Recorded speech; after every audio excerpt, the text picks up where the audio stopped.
Ladies and gentlemen, damas y caballeros, thank you for joining us for another episode of All the Angles, the Business of Padel podcast worldwide, powered by the Hexagon Cup. This week we're doing something a little bit different. We're going to be stepping right outside of the paddle industry in order to try and give an insight into what people outside of it feel. I'm lucky enough to bring two titans of the sports business industry onto this podcast. From America, I have Eben Novy-Williams, who is currently the deputy editor at Sportico.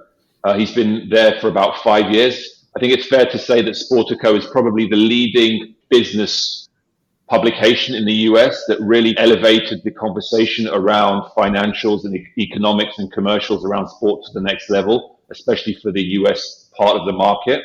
Before that, he was a sports writer at Bloomberg News for almost a decade, so that kind of gives you a flavor of where he's coming from. Joining him, I have Roger Mitchell. Roger Mitchell's CV is too long to go through, but he has a background as an auditor. He was the CFO at EMI Music before becoming the founding CEO of the Scottish Pro Football League. Since then, he's been an investor, advisor, and chairman to numerous sports and sport technology businesses, and is the founder of Albachiara, which is his consultancy, and is the founder of the Como Sports Summit, an annual gathering of some of the most influential people in the sports industry. Both of them are not paddle insiders. They are aware of the sport, but I wanted to try in this episode to zoom out the sport and where it sits in the wider context and in the broader international sports industry. Before we get started, if you enjoy this episode or have benefited from previous ones, please like, share, subscribe. It helps. So, without further ado, gentlemen, let's get started.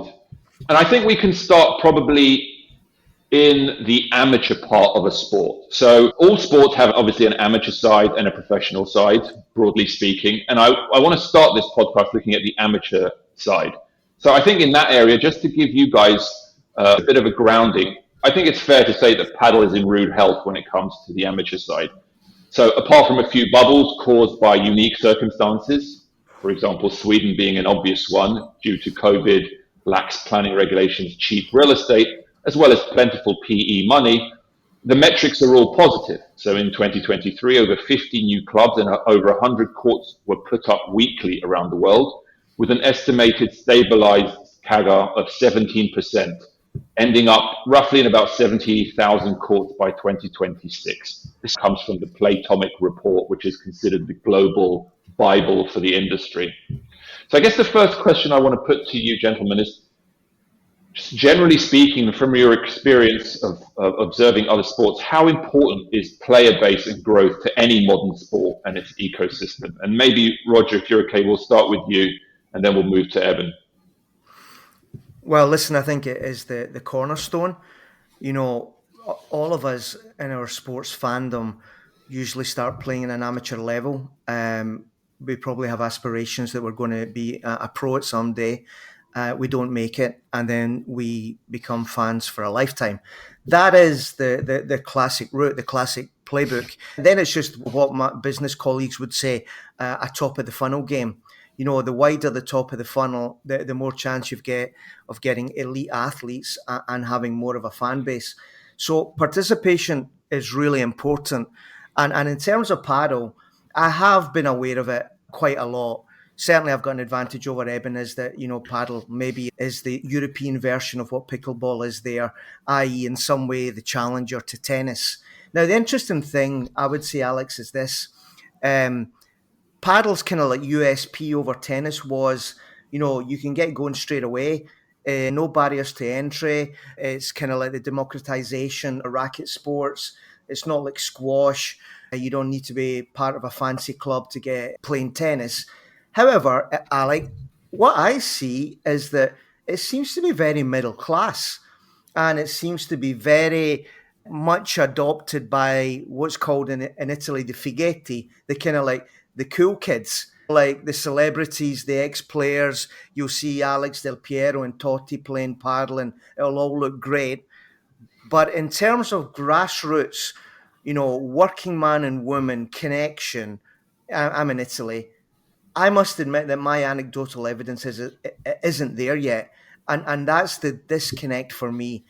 It needs to be there. Participation is, I just maybe think the construction of courts and all of this has got a little bit of ahead of itself. That would be my opening gambit.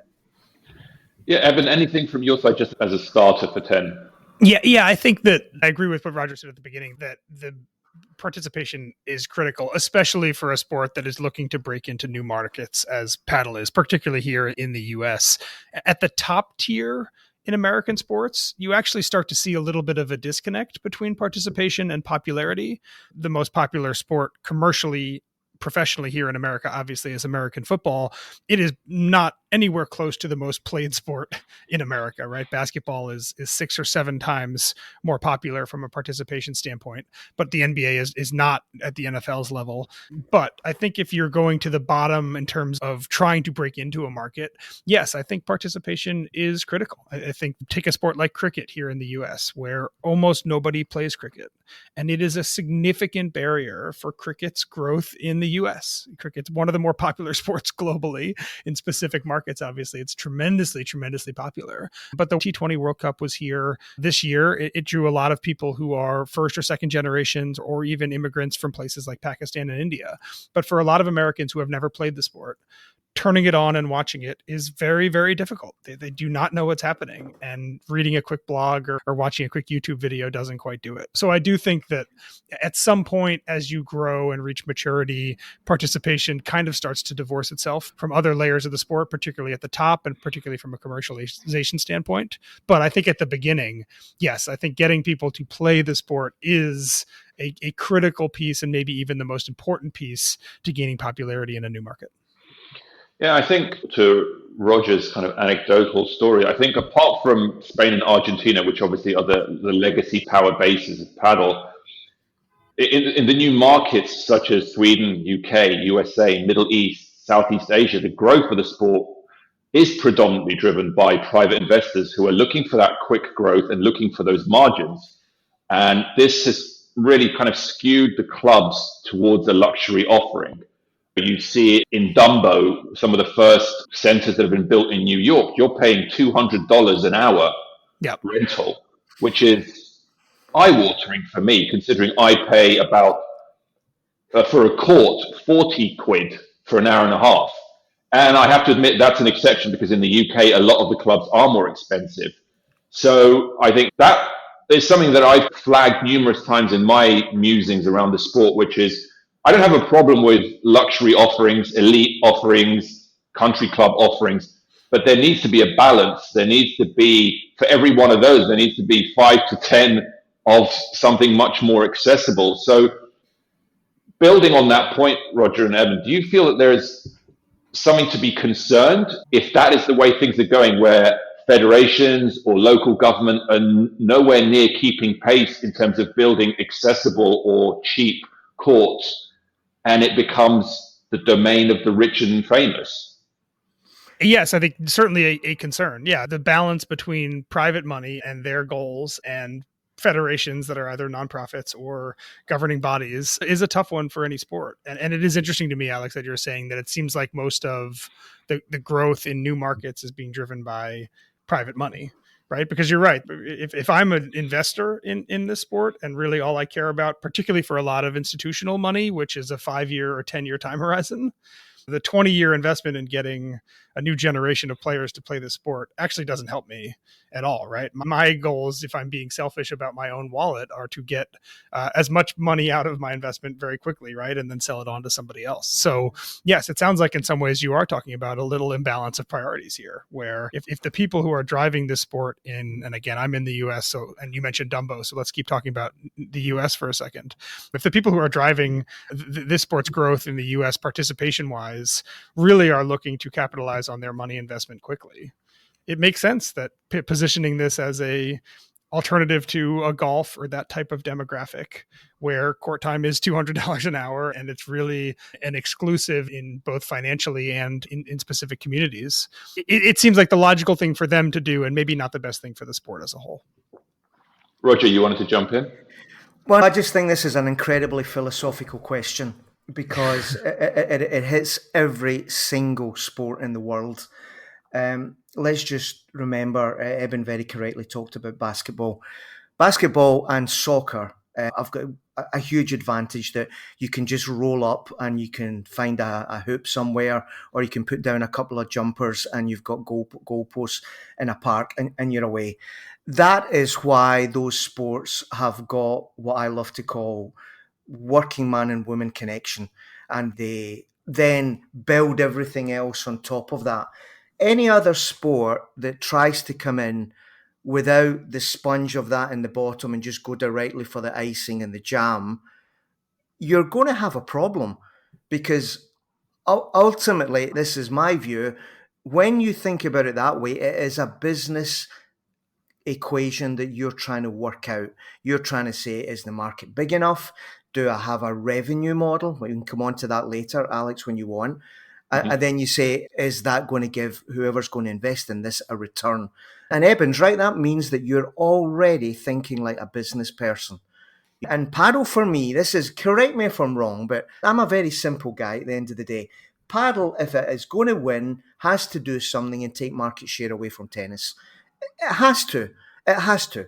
Now, what is it doing to do that? Is it making fancy $200 an hour courts for some people that maybe make a little bit in return on that little real estate play? Or is that something that's going to try and help them topple tennis and then ultimately pickleball? So I always say to a new sport, a challenger league or an existing sport, what do you want to be in life now?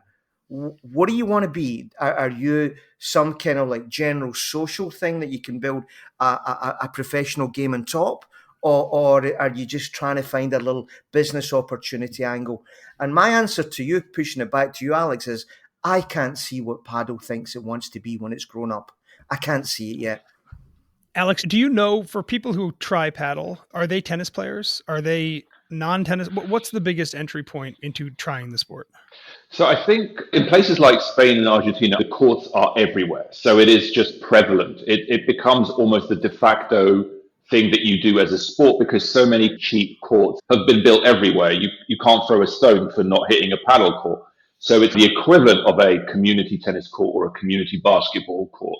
Yeah. In these new countries, shall we say Sweden, UK, USA, it tends to be, the initial thing is people who have a tennis background, so they have the racquetball skills, the hand-eye coordination, and they want something a little bit more social, they want something a little bit more relaxed, and they want something which feels new, frankly. It has a certain buzz.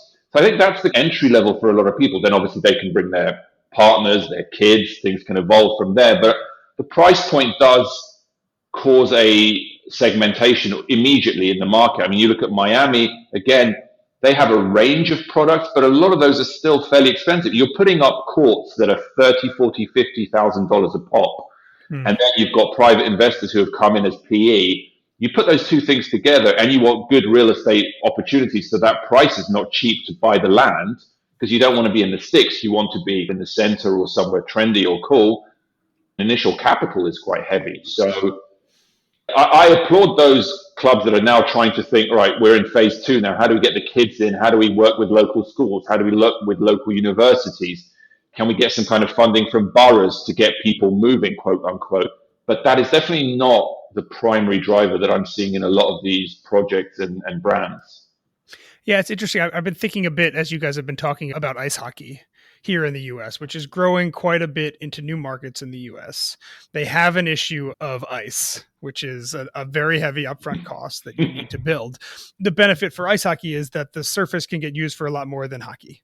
Right. So you can have a community skating rink and there can be people that can learn to do figure skating on it, or there can be people who are just curious to go out and try and see what it's like. There's overlapping opportunities there. Paddle actually feels kind of similar in some ways. The more I think that multi-use or multi-sport surfaces are available, maybe there's an opportunity there, honestly, in collaboration. And I was going to ask you, because I'm curious what the relationship between paddle and pickleball is, because I do have a sense of what the relationship between tennis and pickleball is here in the US. But in some ways, I do think that these sports can help each other, even if they look at each other as competitors as well.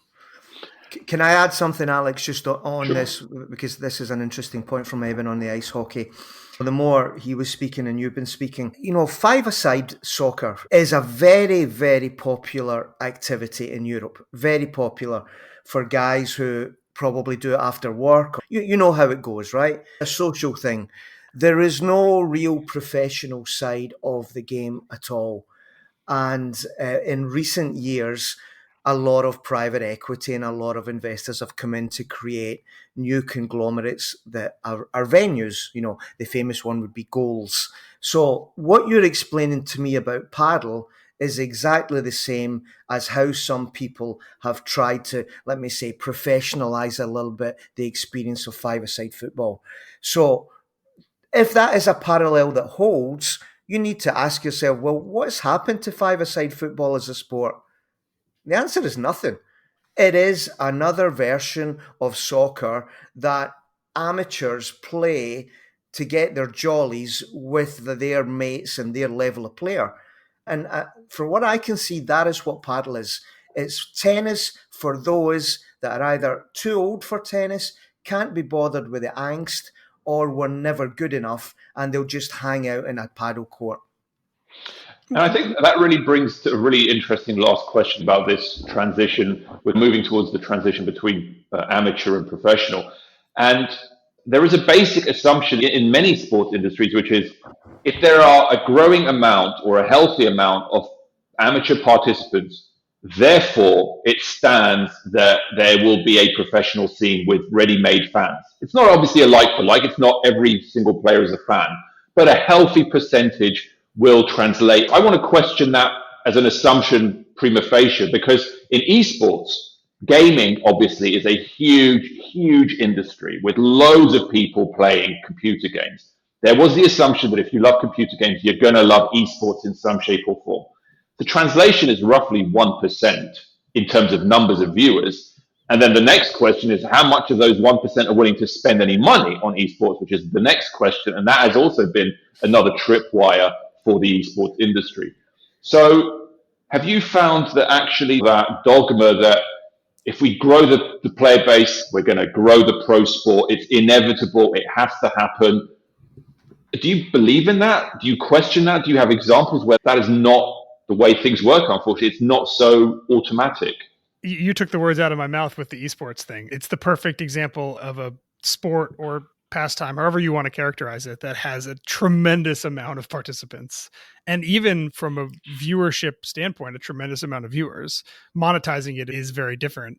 We were talking a bit earlier about the demographics of Padel, which are in some ways, as I think we correctly said, maybe hindering the sport from a pure numbership growth, but from a money spending growth, in some ways, again, going back to what perspective you are in the paddle world, this is the demographic you want, right? You don't want the 18-year-old gamer who's playing Fortnite between high school classes and doesn't have a credit card, doesn't have access to money, and isn't going to buy season tickets to anything. I think that showed out in the esports world that building an entire business and ecosystem around those types of fans was not a successful endeavor.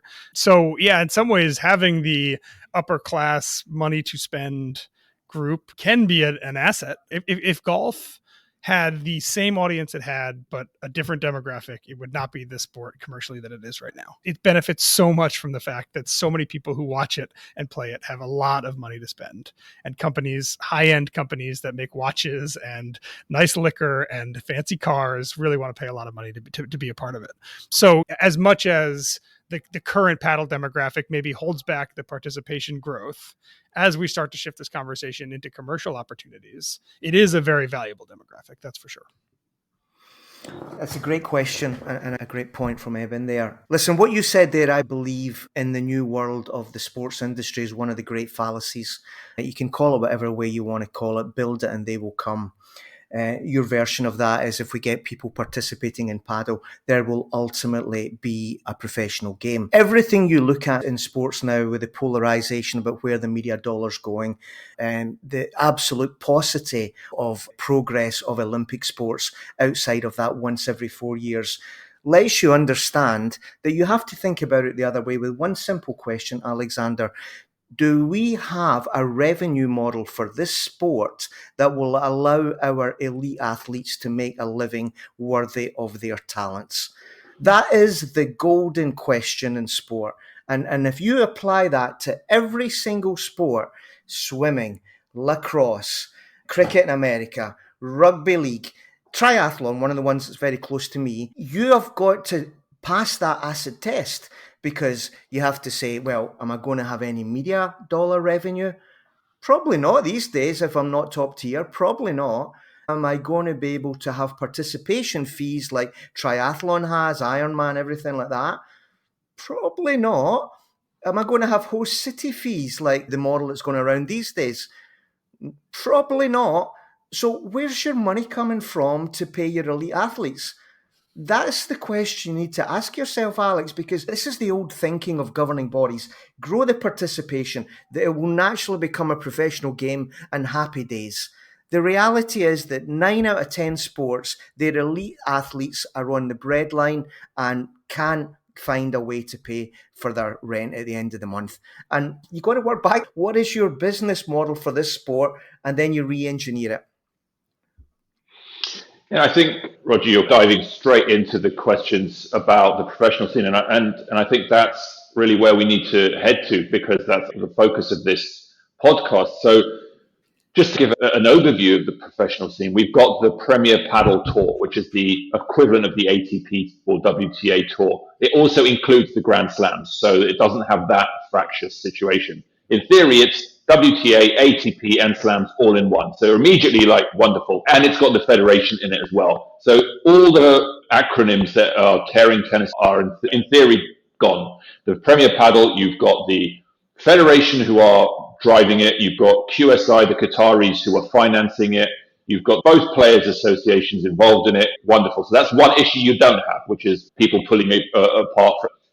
You've got a situation where the equivalent 5 years ago, which was the World Padel Tour, 70% of its events were in Spain because of the center of gravity for the sport. Now it's got 24 events in 16 countries. This week it's in Egypt against the backdrop of the pyramids. You've got events at Foro Italica, which is the well-known Rome location. You've got Roland Garros, the French Open location. In terms of media, we've got every tournament on YouTube until the quarterfinals. Then from quarterfinals onwards, it is on Red Bull TV for free, which is interesting that Red Bull decided to step in. They already sponsored a couple of players in the last few years, but they've decided to dive in on this commercial and broadcasting and content creation partnership with Padel. Mainly endemic sponsors at this stage, equipment, balls, and then you've got Red Bull and Qatar Airways, which are the two tentpole non-endemic sponsors. Bearing all of that in mind, and feel free to ask questions if you want, I'm trying to understand, where does that place Padel in the rankings of global sports? And perhaps more importantly than that, where does it head for? What can it achieve? Can it achieve tier one status? What does it need to survive, let alone thrive and move up tiers from your point of view based on the information I've given you? And one thing I would also add at this point, and I think it's really important, is the cost base. So the players, as I understand it, prize money has gone 3x in the last 5 years. So there's a significant amount of money being put on the table in terms of prize money. They've also got appearance fees that are coming from pro-ams and exos around the world. Sponsorship money is coming in. So actually the people who seem to be making the most out of it are actually the players. The immediate question is, are costs exceeding revenues? And if costs are exceeding revenues, is this the typical grow rather than profit model? What are your thoughts based on that kind of context that I've given? I would assume it's not making money profitable wise. I mean, no sport at this stage in its growth is, to my knowledge. And if it is, then I'd love to see the economics of what all of that looks like. But it doesn't have to be, right? There's a lot of people who are investing in a whole lot of sports right now, knowing that they are going to be funding losses for a while, thinking and hoping that when it comes out on the other side, there's baseball teams in America that lose money, and there's soccer teams all over the world that lose money. Coming into professional sports as a money-making endeavor is often not the point, or certainly from a year-over-year P&L standpoint.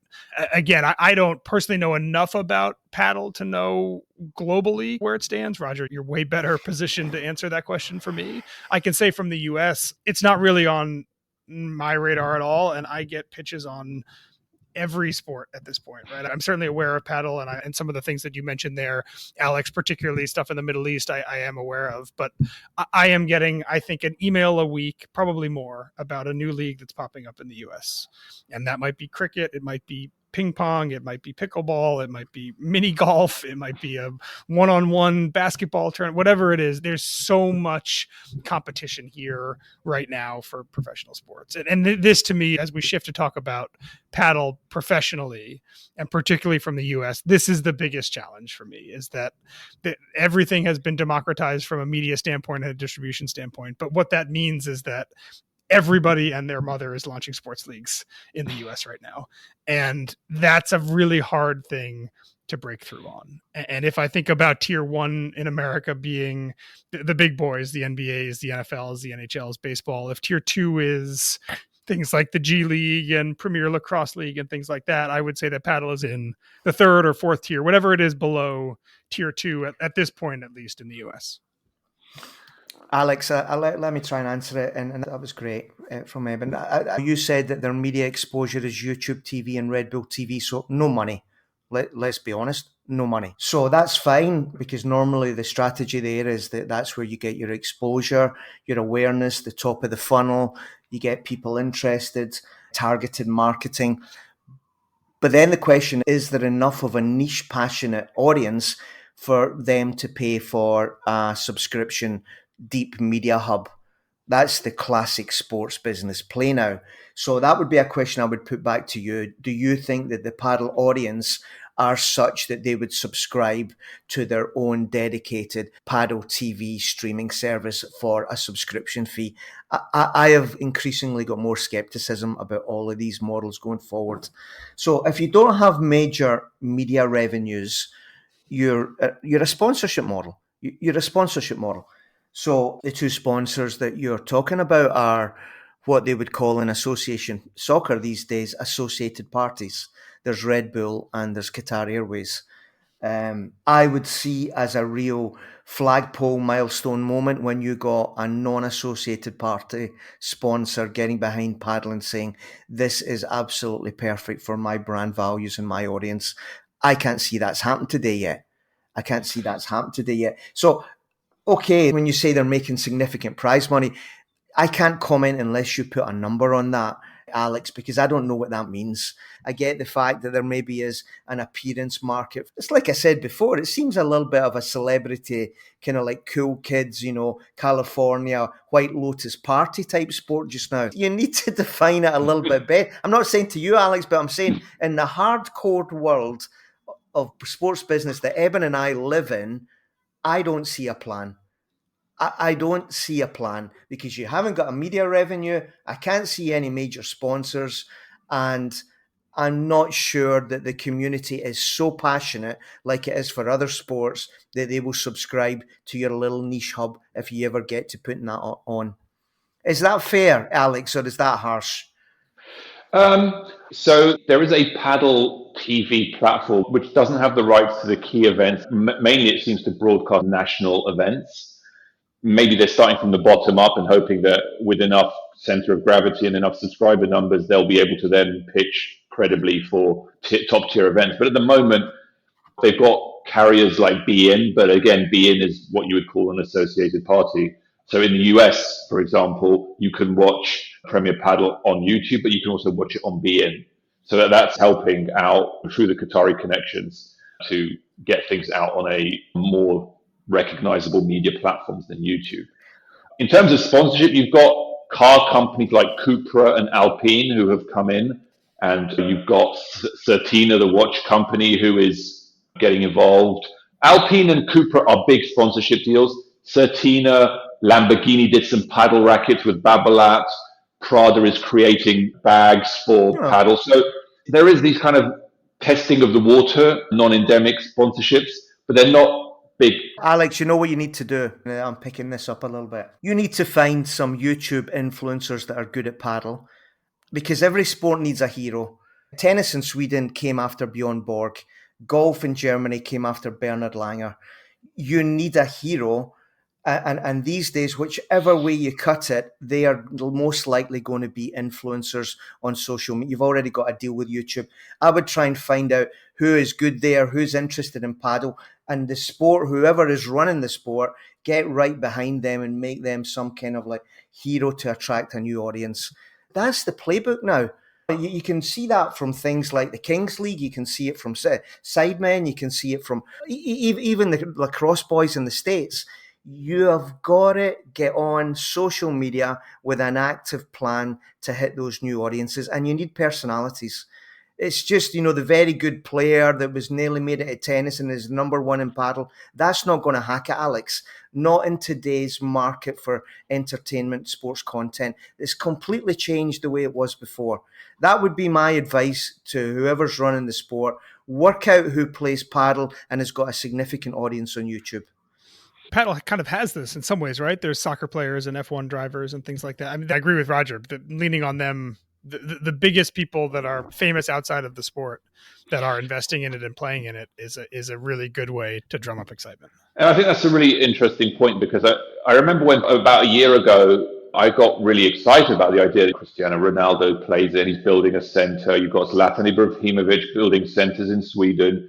You've got Jimmy Butler from the Miami Heat, who's a big fan and is promoting the Reserve Cup event in Miami. You've got the Formula One drivers who every week they seem to be more excited about their paddle rivalry than their Formula One rivalry. So you've got all of these names. Then there's the Hexagon Cup, which is quite an interesting model, because for me it feels like almost a recognition that our current stable of top players, most of them can't speak English because they're all from Spain and Argentina. So their English is really fairly weak. And even then, they just don't cross over because you don't have the general layman's recognition of their qualities and athleticism. There's no reference point. People know that Alcaraz is a beast, but they don't know if Ale Galan is a beast.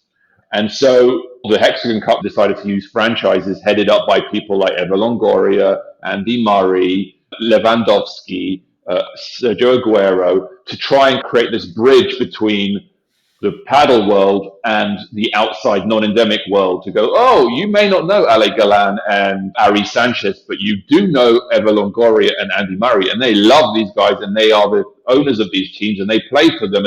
And it's, to your point, I think there are two issues with that, and maybe I'm being pessimistic. One, it may exacerbate the issue of this is a kind of the playboys sport, right? If the Formula One drivers are the ones behind it, it doesn't sound to me like a sport of the people. So you're almost leaning into, to the point you made, Roger, earlier, that you're leaning into the kind of the elite sports hero rather than the everyman working hero. And then the other issue that you have is, exactly to your point, the influencers seem to be much more important. Modern sports influencers like a Cristiano Ronaldo with his own YouTube channel, great. But that seems much more inaccessible, much less of the people than your army of influencers, whether that's Ibai in Spain, whether that's the Sidemen in the UK, whether that's I Show Speed in America, or FaZe Clan, or whoever it may be. So my feeling is exactly what Roger was saying, which is the sports heroes, great, that may give it something, but actually I think it's your modern day YouTube content creator army. The people who are behind Kings League teams, they've got some footballers who are retired, semi-retired, wonderful, but it's pure YouTube creators. And for a lot of people my age, they don't know who those people are, but that doesn't matter. It's the people who are 18, 25, 30 who do know who Ibai, Sidemen, Mr. Beast, all those people are. And that seems to really drag in a demographic that neither your existing heroes in paddle, nor your footballers, nor your Formula One drivers, nor your tennis players are going to maybe be able to rake in. Alex, I would say this, I'm maybe more optimistic than you, and strangely on this particular point. I don't mind whether it's coming from Ibrahimovic. What you need to ask is, when you're running a sport, is let's assume through Leclerc or Sainz or Eva Longoria, I don't see that one, but I'll give it to you, right? Let's say that you catch the interest of a 9-year-old girl or a boy. Then it comes back to your very first question, man. Let's say that girl or boy lives in Lake Como here in Italy. Where do they go to get a fix of paddle? Where is their court? Who's teaching them and everything like that? I see nothing here around that. So when you say there's courts everywhere, if they are all at that $200 or £50 an hour pop, you're going to get interest and it's just not going to be satisfied. Come back to the point, basketball and soccer, there is no financial barrier to entry. If you get excited by seeing a Messi highlights clip on YouTube, you go out your back garden and you throw hoops or you kick the ball against the wall and you're away. In paddle, you get excited, like I said before. What do you do? What do you actually do, Alex? If I was a parent actually asking you, my kid loves paddle, what do I do? I'm based in Lake Como. What are you going to tell me? Yeah, I'll tell you that Italy's not too bad. They've got 12,000 courts in Italy, but it's probably not going to be cheap. And 12,000 courts is not the same as a park around every corner where you can play football. I think that's the challenge, and it's the same for a lot of sports now in America as well. They've become the pathways, let's use that phrase, the pathways have become very middle class. You need parents to drive you to the location. You need the parents to sign up for the private little club that has obviously got an annual fee, and you need them to buy you the equipment. And that's tough. That money's tight these days. That's tough. So I keep coming back to, what does Padel think it is? Does it want to go for the mass market, or does it want to be the kind of cool thing for the Playboy set? And maybe that's fine. I mean, there's plenty of sports doing that these days. There's the powerboat things but you need to work out. You need to work out what you want to be. Otherwise, you'll be neither fish nor fowl. That would be what I would say. Yeah, I'm increasingly actually thinking that second thing might be the right approach. That it's not going to be a sport of the people for all the reasons I think that Roger said. There's just infrastructure costs and equipment costs and barriers to entry and popularity that are incredibly difficult to overcome. But yeah, if you have a subset of very wealthy people around the world, particularly in Europe and the Middle East, that are playing the sport, and that you have Cristiano Ronaldo, is the NHL would kill to have Cristiano Ronaldo put on ice skates just once. Just do it once, put it on his Instagram once, right? He himself is a media and influencer ecosystem. And if he is playing the sport and is investing in it, that is incredibly valuable. Actually, now, the more we're talking about it, I increasingly feel that maybe that is the avenue. And we haven't talked much about pickleball. Here in the US, pickleball has seen an insane participation growth. We've never seen in modern times a sport that has grown participation-wise like pickleball has. There's a lot of investment in the pro side. From what I understand, none of it is really materializing financially. You made a good point, Alex, about the infighting in pickleball in America that doesn't seem to be happening in paddle. And that's really good for paddle because it really was a huge problem here. But the only semi-professional or viewership pickleball events that do any numbers right now are the ones where they have tennis players playing. If you can get John McEnroe and Andy Roddick, or you can get Coco Gauff and Francis Tiafoe to play pickleball on television, people will watch it. But they're not going to watch the best players in the world. So, yeah, I do think in some ways that maybe the business model is leaning into, give me Lewis Hamilton playing doubles with a few other F1 drivers playing paddle. That seems great. Again, it's not for everybody. It might not lead to millions of people playing the sport, but it will lead to millions of people knowing what the sport is.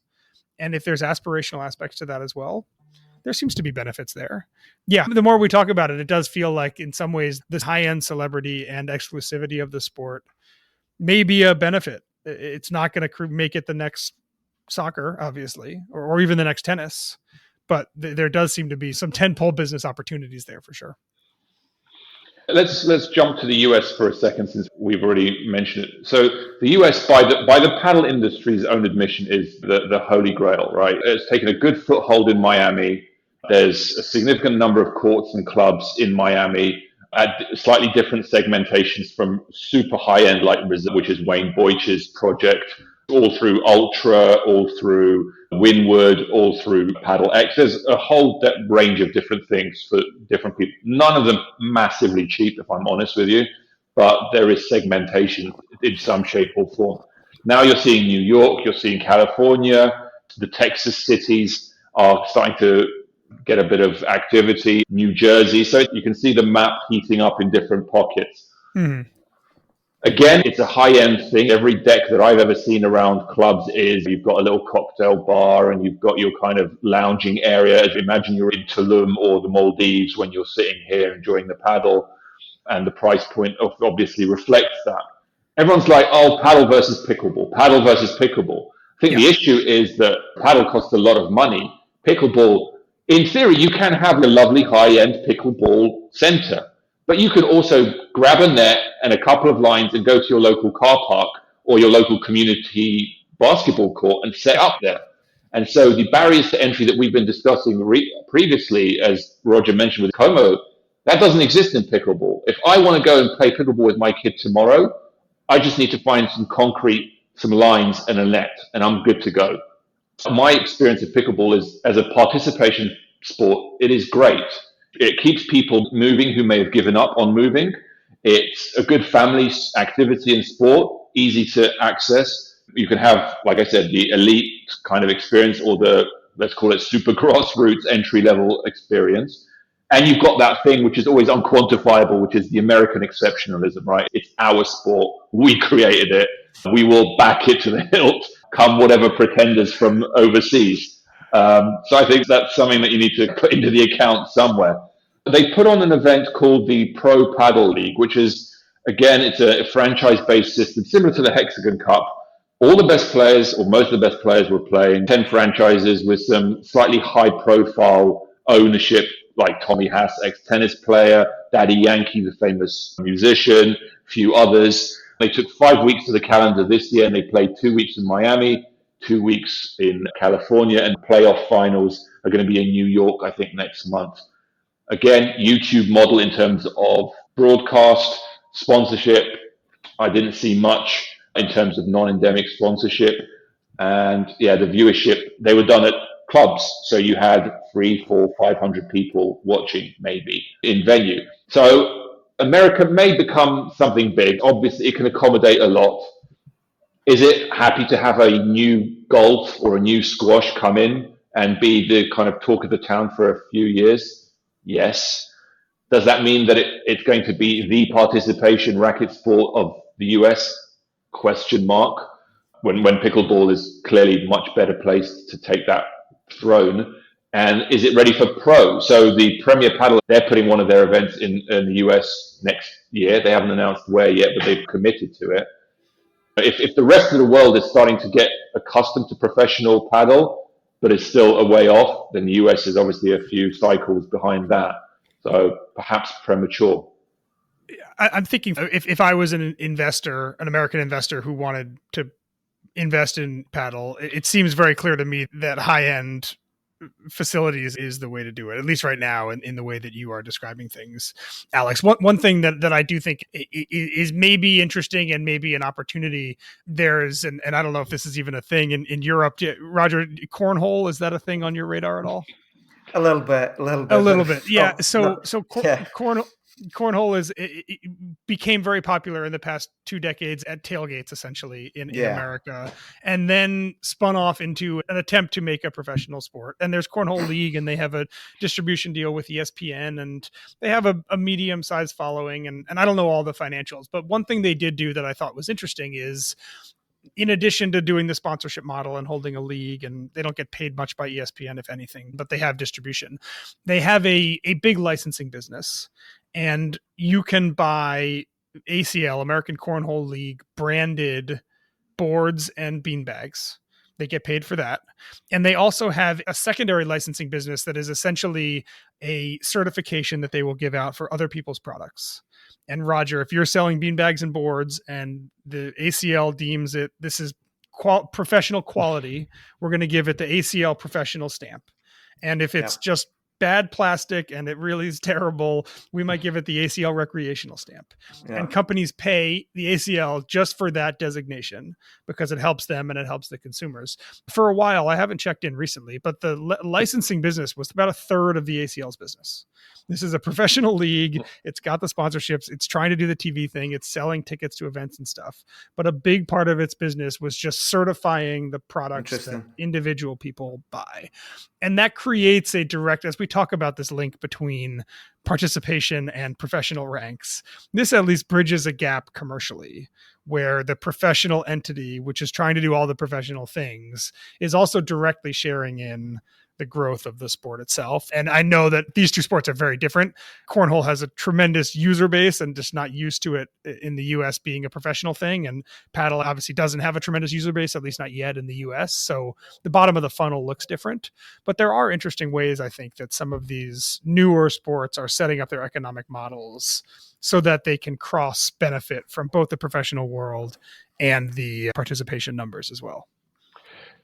Yeah, the Hexagon Cup, I think, has been exploring how, because it's a 5-day event in January, they're exploring how, exactly to your point, Eben, how do we rake in or monetize the player base into that event? So I think they're trying to explore how they can create or incentivize an amateur league structure to feed into the Hexagon Cup, so that effectively, I'm sure it's going to be more complicated than this, but if you win the amateur national league, you will be eligible to be picked into the franchises or play alongside the heroes, so to speak. So understanding that if the real hay is being made in the amateur area, then you need to work harder to create and forge that link between the professional scene and the amateur scene. I wanted to ask you both, what do you think about the Olympics? So the president of the federation has made his major focus landing Padel into the 2032 or 2036 Olympic program. He believes that's a game changer. Do you think it would make a significant dent or difference if Padel became an Olympic sport to everything that we've talked about up till this point? I'll go quickly here. I know we're running short of time. 2 words for you: break dancing. Name me one sport that has kicked on from Olympics participation. Rugby sevens, golf. It's another one of the crazy things that the old school of sports governors and administrators think is the silver bullet to get them out of incomplete thinking around strategy. A complete red herring, Alec. Complete red herring. Yeah, I don't disagree. What is Padel's participation in Australia? Because I would say it has almost no shot to be in 2032. Then we'll see where 2036 is. If it's in Saudi Arabia and there's a big Middle Eastern investment, maybe it's possible. But I agree with Roger. People talk about this as a massive panacea of growth. 3-on-3 basketball has been in the Olympics now for 3 straight cycles, I think. Great point. Nobody in America's the basketball mecca. It's not a thing on the radar really here at all yet, and maybe never will be. So the big 3 hasn't succeeded or thrived? No, I don't think thrived at all. Succeeded, maybe, depending on your metric. People want to get LeBron James, those types of people playing in 3-on-3 basketball. It hasn't happened yet. Squash is going back to the Olympics, right? In LA. I'm not tremendously optimistic about squash's potential suddenly, because it's going to have a 2-week showcase or 5-day showcase in LA in 28. I just don't think the Olympics is the platform and the money panacea that people make it out to be. Okay, so I'm going to leave with one big question, which is a bit of a classic one, which is, congratulations, both of you have become the commissioner of Global Padel. What do you do to help this sport achieve growth, quote unquote, success, quote unquote? You may define that as you want to, but what do you do for the sport of Padel over the next 5 to 10 years? And how do you manage expectations if that's part of the conversation? Yeah, I think what I am doing, again, knowing about an hour's worth of Padel knowledge, I'm leaning into the very famous global celebrities that play and like the sport and want to invest in it. I'm also leaning into the valuable demographic that we have. I am pitching investors on the idea of clubs as a real estate and development opportunity. And I'm also leaning into, if I care a lot about the US, I am trying to position Padel as, okay, you tried pickleball, you liked it, but you want to work up a sweat, or you want to do something that's competitive and you want to have more fun and challenging with your friends. Try this next. So I am, I think, leaning into a lot of the things that we've talked about that I think are beneficial. I think I'm being realistic and sanguine about what this sport reach is going to be in the next 5 or 10 or 15 years. And I don't think I'm trying to make this the next basketball. But there's a lot of people here in the US and in other places that have made a lot of money on the pickleball boom, just on the real estate and the facility standpoint. And we're not going to get Padel to be that level of participation immediately, but there's good businesses to be had there. So yeah, that's maybe what I'm doing. I think I am trying to position this as a very elite and fun competitive sport that a lot of people with a lot of influence around the world use. I'm trying to get those people to appear on TV and one-off ESPN matches for Padel to see what Ronaldo and Lewis Hamilton and Lewandowski and Rafa Nadal, get the 4 of them on a court somewhere, televise it for an hour, because that's something that ESPN might pay for. They're not going to pay for the best players, but they'll pay for that. And yeah, that's my strategy, is to keep it relatively small and elite and then grow from there. Roger, what's your take? Listen, normally this isn't the case with me, but I've got nothing to add to that. That is exactly what I would do. And don't forget, Alex, this is the way the world is today, for right or for wrong. A lot of people will pay for access to celebrity, whether that's sponsors or high net worths, or whether it's 25 grand for a dinner table, a fundraiser. If you can do that, what Eben has just said, and basically pitch the revenue model for Padel is sponsorship, where you get into rooms that you would otherwise never get into. I think there's some legs in that. All right. Well, that about wraps up our episode. Again, please like, share, and subscribe if the content was thought-provoking. Please feel free to comment on LinkedIn or Twitter if you agree with anything that was discussed today or violently disagree. Maybe we can do a follow-up episode on that as well. We obviously want to hear the views of those driving the next phase of this industry's future. So tell us what you want to hear about and who from. Thank you, Roger and Eben, for joining us today. I really appreciate you having a go and trying to dive under the skin of Padel. We will keep doing our best to cover all the angles of the business around Padel, episode after episode. Till the next one.